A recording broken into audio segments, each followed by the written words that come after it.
የታየሽውና ያለበትን ሁኔታ እኛን እንድንጣላ ልጆቹን እንዲጠላ እንድንፈራረቅ አይናለሽ ነው የመጣሽው። ነገር ቢሆን የሰውን ህይወት ማፈጣለች ታጠፋ ነው እንዴ? ሰውን እየጨመረ ሲሄድ ልቦ ሰላም ሰላም፣ ጤና ይስጥልኝ ውድና የተከበራችሁ ውድ የሆናችሁ የኔ ቤተሰቦች እንዴት ናችሁ? ሰላም ናችሁ? ሰላማችሁ በያላችሁበት የዓለም ዳርቻ ሰላማችሁ ብዙ ትርፍ ይበልልኝ። ዛሬ በጣም ስሰማው ማመን የከበደኝ ማመን ያቃተኝ ነገር እንግዲህ ከገዛ እናቷ አንደበት የሰማሁት ነገር አለ። ልዑልንም ያስደነገጠው ልዑል ብቻ ሳይሆን ሙሉ እዛ እንትን የሚሰሩትን ያስደነገጠ ከራሔል እናት አንድ ያመለጠ ሚስጥር አለ። እንግዲህ ዛሬ ሁላችሁም ማወቅ ስላለባችሁ ይቺ ሴትዮ በመጀመሪያ ምን አላማንኳትም። የሆነ ከነ አበበ ከነ ሊያ ምናምን ጋር እንትን ስትሰራ የሆነ የደበቀችው ነገር እንዳለ እኔ ግን ከበፊት ጀምሮ ለዚህ ሴትዮ ጥላቻ ኑሮብኝ ምናምን ሳይሆን የሆነ ምኗም አላማረኝም እያልኳችሁ ነበር። ዛሬ እንግዲህ ያ ብር የሚሰበስቡላት በየእንትኑ ብር የሚያስገቡላት እያንዳንዱ እስር ቤት ሲገቡ ብቻዋን ቀርታለች። አንድ ሰው አለ ያልታሰረ። እሷ ደግሞ እንግዲህ እያያችኋት ነው። እና እንግዲህ በስንት ቀን መታ ልዑልን አቤልን በተለይ አቤልን ይቅርታ ማለት እጠይቃለሁ። እዛ እነሱ ደግሞ እነ ልዑል እንግዲህ በተቻላቸው አቅም ሰዎችን በደንብ አጣርተው ምናምን ነው እንትን የሚሉ ቪዲዮ ራሱ ሲቀርጡ፣ እቺ ሴት እንግዲህ ካፏ አመልጦ የሆነ ነገር ተናገረች በመሀል ማለት ነው። ልዑል አይደለም ካንቺ ምንም ነገር አልፈልግም፣ ይቅርታም የምትይ ሴት አይደለሽም፣ ለልጅሽ የማትሆኝ ለእኛ ምንም የምትሆኝን ነገር አይደለሽም እና ከኛ ራቂ ይላታል። ከዛ ካፏ ምልጧት ሴትየዋ ማለት ነው። ሪከርዱን አስገብቼላችሁ ትሰሙታላችሁ። ልጄ አረ እንደው መድኃኒዓለም እንደው ይችን አምልጧት ይሆን ምን ይሆን አላውቅም። አይደለም ለእኛ ለልጅሽ አትሆኝም ሲላት ምን እንደመለሰችለት ታውቃላችሁ? ልጄ በህይወት አለች። ከራሷ ከራሔል እናት ነው ይሄ እንትን የወጣው። ልጄ አለች ብላ በስከ መጨረሻ ራሷ አመነችላችሁ። እኔ የገረመኝ ነገር አንድ ነገር ልንገራችሁ። ያቺ ከአቤል ቤት ማን ነው ታዲያ የሞተው? ቆይ እኔ እኮ ግራ ገባኝ። ራሔል በህይወት አለች ካለች ልጄ አለች ብላለች እቺ ሴትዮ። ድምጿም ሪከርዱ ማስረጃ እንዲሆናቸው አለ። ስለዚህ ማናት ያችኛዋ የሞተች ብለው እንትን ሲሉት የነበረችው ማናት? ገና ችግር ውስጥ እየከተቱት ነው። አይገርማችሁም? እኔ ከመጀመሪያም ጀምሮ ይቺ የራሔል እናት አላማረችኝም። ልጇን የሆነ ቦታ ደብቃ ሳትሞት በልጇ እየነገደችባት ነው ብያችሁ ነበር። እናንተም እንግዲህ አልሰማችሁኝም። ዛሬ በስከ መጨረሻ ይኸው አመጧት። ለራሷ የተናገረችው ራሷ አላመነችም። እና ሲጀመር አኳኋኗ፣ አነጋገሯ፣ ምኗ ሁሉ ነገሯ ልጅቷ በህይወት እንዳለች ያስታውቅ ነበር።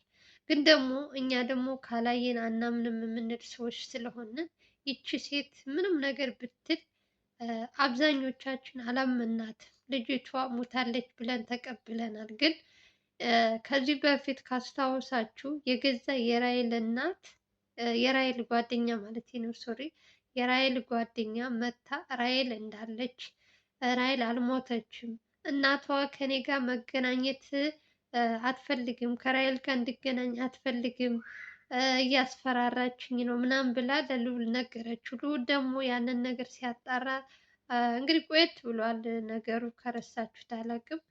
እና ይቺ ጓደኛ የተባለችው እውነቷን ነበር ማለት ነው የተናገረችው። እንደ እናትየዋ አነጋገር ደግሞ የተረዳሁት ነገር እናትየዋን እያስፈራሯት እንደነበረ እና በብር ልጅቷን እኔ የት እንዳስቀመጧት ኦልሬዲ አሁን ማውጣታቸው አይቀርም። ልጅቷ በህይወት አለች ራሔል አለች ካሉ ልዑልም ዝም ብሎ የሚያልፈው ነገር አይደለም። ልጅቷ ካለችበት ጉድ ካለችበት እንትን ማውጣት አለበት ብዬ ነው የማስበው። አሁን የያዘው እንትን ብሎ ለራሔል መድረስ አለበት። ራሔል አንዳንዴ እኛ ሰዎች ብዙ ነገሮች እያልን በተለይ በኮሜንት ብዙ ነገሮች እንላለን፣ ግን ይቺ ሴትዮ ከመጀመሪያም ጀምሮ ገንዘብ እንደሚገዛት እና ለልጇ ምንም አይነት እንትን እንደማይሰማት በደንብ ያያችኋት እንግዲህ አይታችኋታል በተከታታይ። እንግዲህ ዛሬም ከመሀል ላይ ወሬ ከወሬ ወሬ ነው እንግዲህ ራሷው ያመለጣት ስለ ልጇ የተናገረችው። ልዑል አይደለም ለእኛ ልትሆኝ ለወለድሻት ልጅም አትሆኝም፣ ለምንም የምትሆኝ ሴት አይደለሽም ሲላት ነው እንግዲህ ያመለጣት ካፏ። አላቅላትም እንግዲህ ምን አይነት ፍጡር እንደሆነች አላቅም። እኔ እስካሁን ድረስ በጣም ብዙ ሰዎች አይቻለሁ። የዚች ደግሞ በቃ የሌለ ሰው የሰብአዊነት የማይሰማት ከእሷ ምን እንደምንጠብቅ ማለት አንዳንድ እናቶች እኮ አሉ ለልጆቻቸው በጣም እንትን የሚሉ። ይቺ ደግሞ በተቃራኒው በቃ በጣም የገንዘብ ሱስ ያለባት ልጇን የሚያሰቃዩት ልጇን አንድ ቤት ውስጥ አጉራ አስቀምጣ ሞታለች ብላ በልጇ የምትነግድ እናት። እኔ ምን ብዬ ስም እንደምሰጣት አላውቅም። የእውነት እኔ እኮ ከሴትየዋ ጋር ጥላቻ ኑሮብኝ አይደለም፣ ግን ከምታወራቸው ነገሮች አንዳንድ ነገሮች ስታዩ የሆነ የሚያጠራጥራችሁ ነገር አለ። በጣም ውሸታም እንደሆነች ማለት ነው። ሲጀመር አሁን ገንዘብ የሚሰጣት ሰው የለም። አበበም እንደምታየን ነው፣ ሊያም እስር ቤት ናት። ስለዚህ መኮንን የተባለው ሰውዬም አንዴ እንትን ነው አንዴ እዛ ነው እየተባለ ከሱ ጋርም አልተስማማችም ይመስለኛል። ዛሬ እንዴት ይሄ ሁሉ ጊዜ እንትን ብላ አሁን ላይ መታ ይቅርታል እንትን ለማለት ምናምን ምናምን የማይመስል ነገር ለሚስትህ አትንገር አለ ያገሬ ሰው። አሁን ከነሱ መራቅ አለባት። ልዑል መቼም ሰው አማኝ ነው፣ እያመነም ነው እየተጎዳም ያለው። በተለይ ሚኪ ማን ነው አቤልን ከራሔል እናት በፍጹም ማገናኘት የለባቸውም ብዬ ነው የማስበው። ይቺ ሴትዮ አላቅም ለልጇ እንደው በህይወት እያለሽ እንደ እውነት እንደምትለው ከሆነ ምን ውስጥ ምኑ ላይ ደብቋት ነው ይህን ሁሉ ወራት? እንዴት ሳስቻላት? እንዴት ምን አይነት ልብ ቢኖራት ነው? እናት እኮ በጣም የሆነ የእናት አንጀት እንትን ነዋ። ይቺ ደግሞ ምንድናት?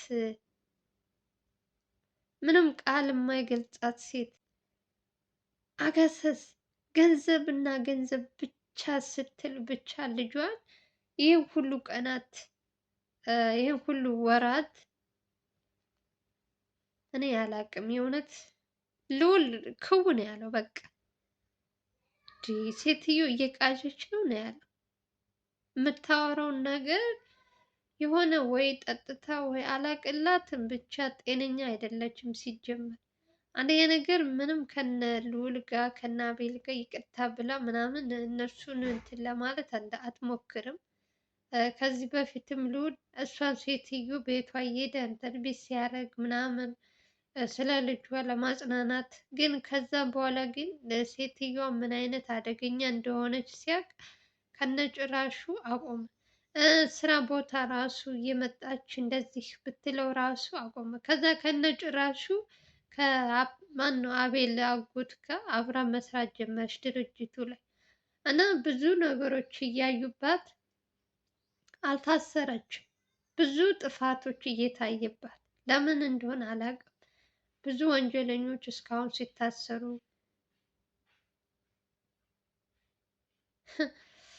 ግራ እኮ ነው የሚያጋባው። ወይኔ እኔ እንደዚህ ሰው በልጁ ላይ ይነግዳል ጎበዝ። የዚች ደግሞ ከፋ። መድኃኒዓለም መቼም ላያስችል አይሰጥም። እንግዲህ እኛማ ስንቱን ማየት ነው እንግዲህ ምን ማድረግ እንችላለን። እኔ በእሷ የመጣ እውነት በጣም አፈርኩ። በቃ እንዲህ የፈለገው ቢቸግራት በዚህ ልክ ልጇን እንትን ማለት እኔ አላቅም። የሆነ ነገር ቢያስነኳት ነው እንጂ ከጤናዋ አትመስለኝም ሴትየዋ። እና ይቺ ሴትዮ ምን እንደምላት አላውቅም። በሰው ህይወት ላይ እየቀለደች እኔ ለምን እኮ እንትን እንደማትባል ራሱ ግራ ገብቶኛል። የእውነት እንደው እኔ ከዚህ በፊትም ከእሷ ጋር ጥላቻ አለባች ምናምን እያላችሁ አንዳንድ ሰዎች እየጻፋችሁ እያየሁ ነው። እና አላቃትም አታውቀኝም፣ ግን ደግሞ በነ ልዑል ላይ የምትሰራው ግፍ፣ አንደኛ በልጇ ላይ የምትሰራው ግፍ አይተሽ ዝም ብለሽ የምታልፊያት ሴት አይደለችም። ስራዋ በየጊዜው በቃ ምንም ቃል ራሱ የሌለው በቃ እንደ ሰው እኮ አታስብም ሴትየዋ። እኔ ስንት ሰው አይቻለሁ ገንዘብ ሲደራደር፣ የዚች ደግሞ የባሰ ሆነ። በቃ በገንዘብ እኮ ሁሉም ሰው ሊገዛ ይችላል፣ ግን ደግሞ የዚችኛዋ ደግሞ ትንሽ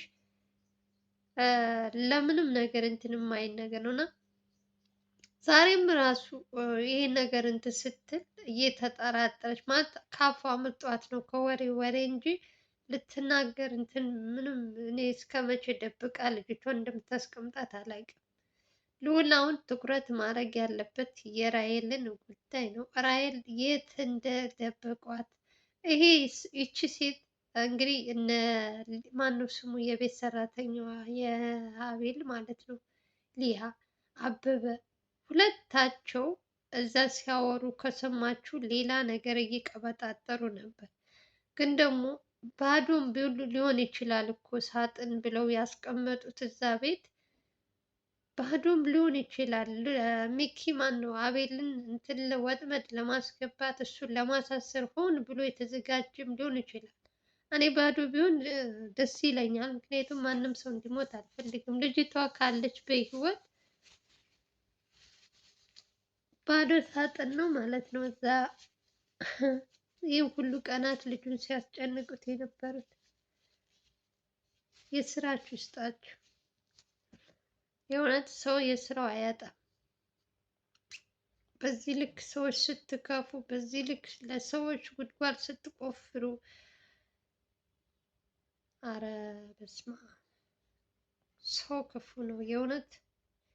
የፈለገው ገንዘብ ልታጭ ትችያለሽ፣ ብዙ አማራጭ አለሽ ገንዘብ ለማግኘት እንጂ የገዛ ልጇን የማይሆን ቦታ ውስጥ አስቀምጣ በልጇ ላይ የምትነግድ እናት ወረ ለማውራት ራሱ ይከብዳል። በሷ ቦታ ማለት ነው። እና ልዑል ቢያንስ አቤል እንኳን ከበፊት ጀምሮም ነፃነቱ ታውጇል። ከአበበም ከተናገረው ሊያም ከተናገረችው በኋላ እነሱ ከተያዙ በኋላ ልጁን ንጹህ እንደሆነ እንግዲህ ሁሉም እንትን ተብሏል። ግን ምንም አለ ምንም በዚህም አለ በዚህ ይችን ልጅ ደግሞ ከአስቀመጡባት እንትን ማለት አለባቸው እነ ልዑል። ልጅቷን ራሔል ሊያግዟት ይገባል ብዬ ነው የማስበው። እናትየዋ የእሷን ገመና የእሷን እንትን ለመደበቅ ብላ ልጅቷን ምን ውስጥ እንዳቀበሯት አላቅላቸው። ልጅቷ በህይወት አለች ብላ አንዴት አካፏ መጧታል። ካሁን በኋላ ሞታለች እንዲህ ነው ምናምን ብትል ማንም ሰው አይሰማትም። እስካሁን ድረስ ተጫውታብናለች። እስካሁን ድረስ ስንት ወር ሆነው ጎበዝ። እንዴትስ አስቻላት? ምን አይነት ልብ ቢኖራት ነው ይች ሴትዮ? ገንዘብ እንደዚህ ልብን እንትን ይላል እንዴ? ጌታ ሆይ ልቦና ስጠን። እኔ ሌላ ምንም አልልም። ልዑል እንዴት ክው እንዳለ አይደለም ልዑል አቤል ራሱ ደግሞ ሆን ብላ የሚሰሩበት ቢሮአቸው ድረስ እኮ እየመጣች ነው እንደዚህ አይነት ነገር እንትን ወከባ የምትፈጥረው ነገር በደላል አስቡት። እሷ ሄደውባት አይደለም እሷ ራሱ ባለፈውም ይቅርታ ልበል አለች። ደግሞ አሁን ደግሞ አለች በምንም አልሳካላት ሲል የራሳቸው ቢሮ እየመጣች እንደዚህ አይነት ነገሮች እየፈጠረች እነሱን ሌላ እንትን ውስጥ እንዲገቡ እያደረገች ነው። እና ልዑል በአሁኑ እንኳን እጅም የሚሰጣት አይመስለኝም። መከታተል ካለበት እሷን ተከታትሎ ልጅቷን ያረገችበትን ቦታ ማወቅ ይችላል። እኔ ሌላ ምንም አልላችሁም። እውነት በጣም ተናድጃለሁ ስሰማው፣ አላቅም ብቻ። ለማንኛውም ሰላማችሁ ይብዛ፣ አላብዛባችሁ። ቪዲዮ ከተመቻችሁ ላይክ እና ሼር እያደረጋችሁ አዲስ ከሆናችሁ ደግሞ ሰብስክራይብ ማድረጋችሁ እንዳትረሱ። በሌላ ቪዲዮ እንገናኛለን። ሰላምና ፍቅር እየተመኘንን ባላችሁበት ሰላማችሁ ይብዛልኝ። መልካሙን ሁሉ እመኝላችኋለሁ ውዶቼ። ባይ ባይ።